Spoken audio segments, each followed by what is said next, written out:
Hi everyone, and welcome to Nursing 655. This is your advanced practicum in population health. So what we are going to be doing through the practicum experience is actually helping you to operationalize what you've learned throughout the program. So what you're going to be able to do is really design your practicum experience based on what your personal goals are for your career and your practice in population health. So with that, we're starting out with our opening announcement, and population health is so diverse and there's so many roles that nurses can play in population health. So that's sort of where our introductory wordle came from. We are going to get started. The first thing that you're going to do is go through the Start Here tab, and this is part of the Start Here tab as far as your orientation.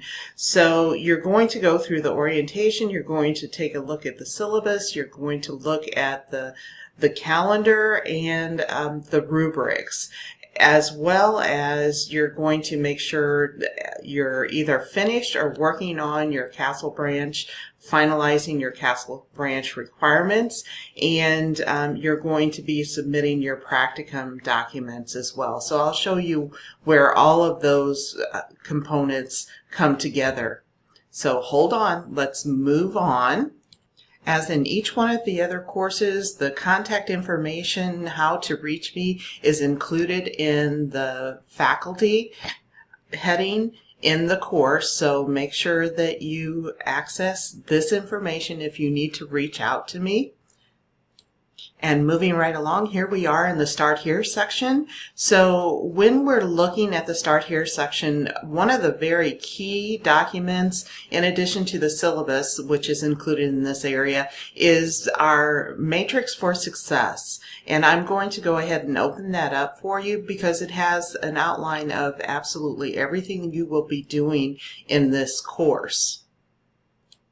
Okay, here is the plan for success, and for your practicum preparation there are certain components that need to be completed very early on in your practicum, and that includes the information about your preceptor, your practicum location, your Castle Branch requirements. So all those things need to be in place.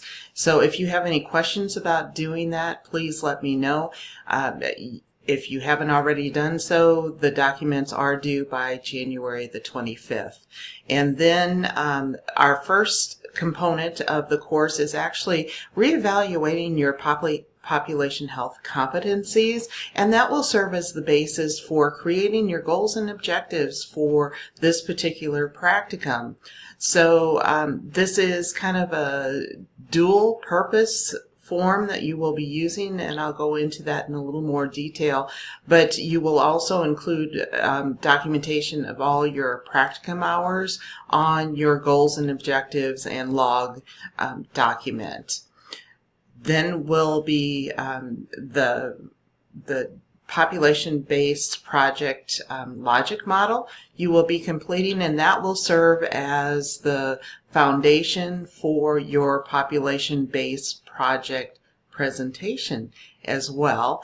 And then you'll also be doing some reflective journaling during the course, and you will be submitting 5 separate journals, and there is a list of topics for you to choose from. The due dates for the particular journals are listed here. Just because there are due dates listed doesn't mean you have to wait until that due date to submit the requirements in this course. This is a very fluid course and really is focused on your process and your practicum experience with your preceptor. So many of you will be on different time frames as far as completing the practicum, and that is perfectly fine. The due dates are the end due dates. These are the dates that each one of those components must be completed. So as we're moving on, then of course the whole practicum is 90 hours, so you will need to submit proof of that 90 hours, and just know that in order to pass the practicum course you need to complete all 90 hours. Within the plan for success. There's also the evaluation method. So it's just a summary of each one of the components that are due during this particular course and what the weight is for or the value of those particular assignments in this course. So if you have any questions about this, feel free to let me know. We are back in our Start Here section. So the syllabus is posted here. These are the student learning outcomes. So those are the components that we will be addressing throughout your practicum experience. Again, here are the evaluation methods. I try to be very timely with getting feedback to you. So I will get feedback to you within 1 week of the due date.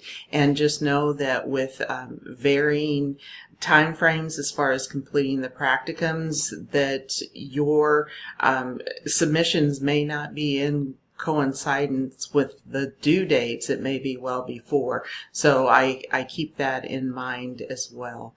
So let's go ahead and move on through to, we also have some resources within this course. We have a link to the help desk and IT support.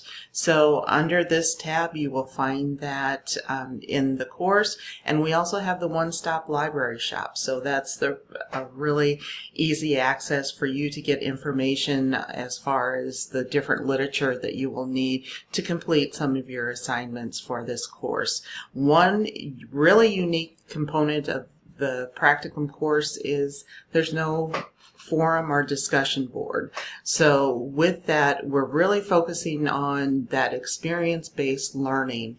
So that's one thing that you will not be having during this particular course. As far as the course materials, there are all the materials that you will need for the success of you in your practicum. The practicum preparation forms are underneath this folder, and you'll find that in each one of the components there's, if you click on the folder title, you will find more resources for you, and it will include in the course material section, it will include all the rubrics for the different assignments and some explanation on how to complete those particular assignments. So again, the focus is on your success and making sure that you are having all the information that you need to be successful in the course. Then again, a different component of this particular course, you will have a section that is the assignment links. So each and every one of the different assignments or the links to submit your assignments are included here.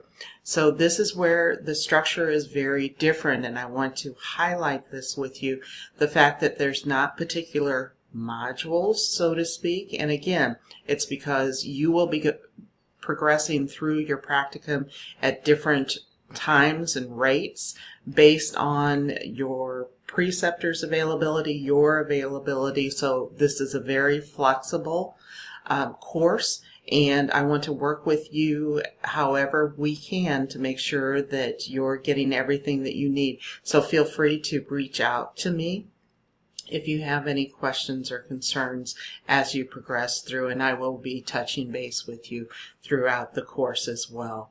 So that's kind of an overview. So just remember that when you're looking for the particular course materials, as far as what you will need to complete the requirements, they will be listed under the course materials section. And then when it's time for you to submit your assignments, you will submit those assignments in this particular section that has all of the assignment links for you to upload your assignments. And again, back to the very beginning, just to recap, under the course calendar, plan for success, this is where the roadmap is for your course. So again, I suggest that you include these deadlines on your calendar or print out the matrix for success, however you choose to do it. But those are, this will be a very key tool for you as you're completing your practicum experience. Taking a step back, I am so excited to be able to share your practicum with you, because this is really the time where you can really make population health practice your own. And this is where you are customizing your practicum experience to help you to achieve your career goals. So that's what makes this particular course very exciting and very unique to you and what your needs are as you progress through your career. So let me know if you need anything. I look forward to working with you.